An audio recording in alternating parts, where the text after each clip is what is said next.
Parallel economy అంటే black economy అంటే white money black money అంటారు కదా అది. ఈ పారలల్ ఎకానమీలో ఏమేమి యాక్టివిటీస్ ఉంటాయంటే hawala, corruption, tax evasion, smuggling, money laundering ఇవన్నీ ఉంటాయి. వీటితో ఇల్లీగల్ యాక్టివిటీస్ అన్నీ వాడి మార్కెట్లోకి బ్లాక్ మనీని ఇంట్రడ్యూస్ చేస్తారు. బ్లాక్ మనీ అంటే గవర్నమెంట్కి లెక్కల్లో ఉండదు.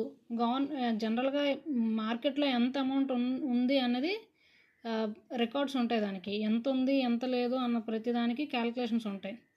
సో ఇప్పుడు బ్లాక్ మనీ ఇంట్రడ్యూస్ చేయడం వల్ల మార్కెట్లో ఎకానమీలో ఏమవుతుంది, క్యాష్ ఎక్కువ అయిపోద్ది. సో అప్పుడు ఏమవుతుందంటే గవర్నెన్స్ చాలా దెబ్బతింటుంది దీనివల్ల. దీన్ని ప్యారలల్ ఎకానమీ, బ్లాక్ ఎకానమీ అన్న ఒకటే. ఇక్కడ ఏంటంటే డిజిటల్ ట్రాన్సాక్షన్స్ ఉండవు, పేపర్ మీద ట్రాన్సాక్షన్స్ ఉండవు, అఫీషియల్గా ఏ ట్రాన్సాక్షన్స్ ఉండవు. ఇదంతా అన్అఫీషియల్గా ఇల్లీగల్గా జరుగుతుంది ఈ యాక్టివిటీస్ అన్నీ. సో మోస్ట్లీ ట్రాన్సాక్షన్స్ క్యాష్లోనే చేస్తారు.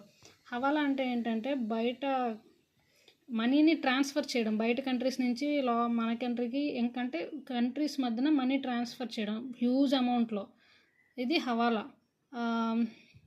నెక్స్ట్ స్మగ్లింగ్ అంటే కస్టమ్స్ డ్యూటీని తప్పించుకొని ఇక్కడ ఉన్న ఐటమ్స్ని ఇల్లీగల్గా బయట దేశాలకి పంపించడం లేదా అక్కడి నుంచి ఇక్కడికి తెచ్చుకోవడం, అంటే ఇది గవర్నమెంట్కి తెలియకుండా ఇంపోర్ట్ ఎక్స్పోర్ట్ చేయడం. ఇది కరప్షన్ అంటే తెలుసు కదా, బ్రైబరీ.